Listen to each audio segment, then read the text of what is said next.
For today's lunch, I'm preparing bell pepper sambar. When in India, my grandmother used to prepare this. Even my neighbors used to know what we are making today. But here, the bell pepper is not as fragrant in comparison to what we used to get back home. But we'll make do with what we get. And I'm preparing a sambar for lunch today for a family of 4. Let's see how to make sambar in my style.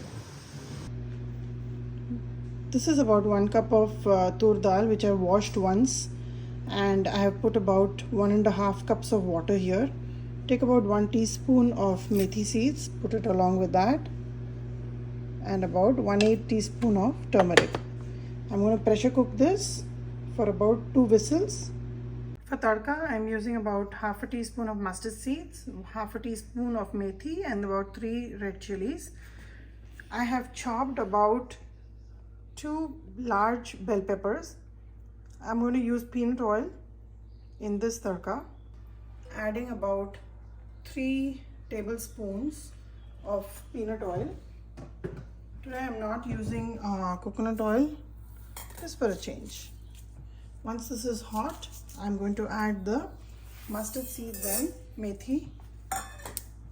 And as it pops, after it pops, I'm going to add the red chilies. And along with that, I will also add some hing as a fadita. Once the mustard seeds and methi popped, I have added the hing and red chilies. And after tossing it for about 10-12 seconds, I've added the bell peppers. I've also reserved about a handful of bell peppers to add it to the end so that it's very fragrant. Here I'm going to add about 2 teaspoons of salt for now. I will also add some turmeric and saute it for about a minute.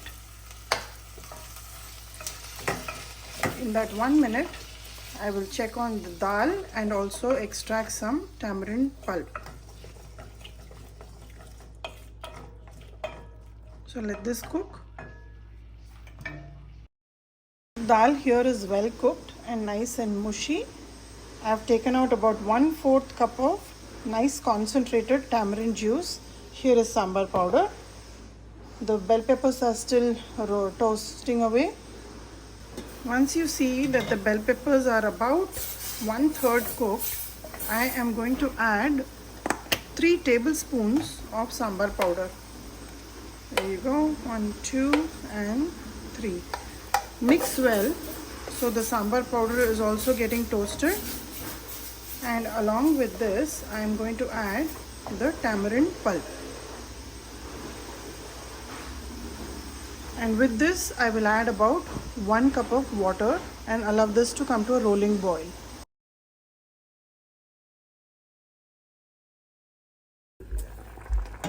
The gravy is coming to a rolling boil right now. At this stage, I'm going to go ahead and add the cooked dal. This was boiling for about 4 minutes now. And if you see a little bit of foaming starting to appear on the top, this is the time to add the dal. Bell pepper sambar is something that's very easy to prepare. You don't need onions, you don't need tomatoes, because anything you add to it will take away from the taste of bell peppers. So I like to keep it just one vegetable to enjoy the essence and taste of that particular vegetable. I'm just going to rinse off this cup with about 1/3 cup of water and add it to the sambar.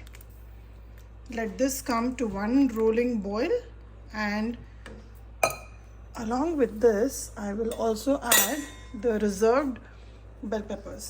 So there is bell peppers which is fully cooked, and there's bell peppers which will be 3/4 cooked, and it tastes really good when you do this process. If you feel you want to grind it and put, even that will be a great option. So let this come to a boil. Taste for salt, add if you require more. While the sambar is cooking, add a generous bit of curry leaf. Reduce the flame. I've been cooking it on medium high heat so far. Now I'm reducing it to a medium low. Just mix it well. Let all the flavors infuse in the sambar.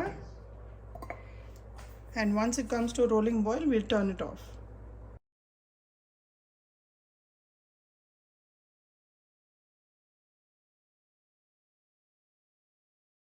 The sambar is almost ready. It is already starting to boil really vigorously.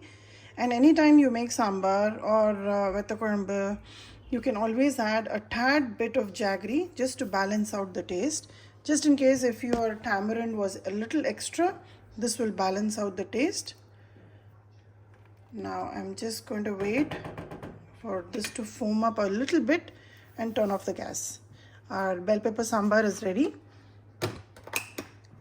I've made sure I don't add any other vegetable here because I love the taste of bell pepper, and in India the taste is even better, but here we'll just make do with what we get. So this is a proportion which is perfect for a family of 4. You can have it for lunch, you can have it with dosas, you can even have it with ade. It goes very well, and of course as a main course with rice. Give it a try and let me know how it turned out for you.